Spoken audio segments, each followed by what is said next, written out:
खून अपना हो या पराया हो, नस्ल आदम का खून है आखिर।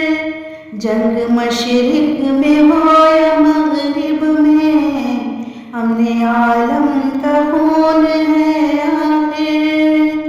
बम घरों पर गिरेंगे सरहद पर, रूह तामीर जख्म खाती है।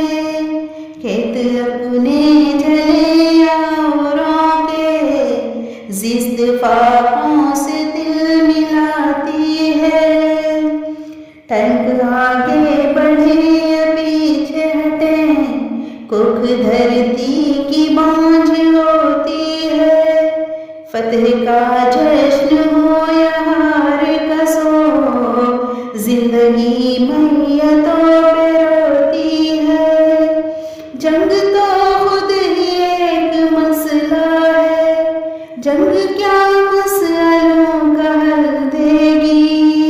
खून और आग आज बरसेगी, भूख और एहतियाज कर देगी।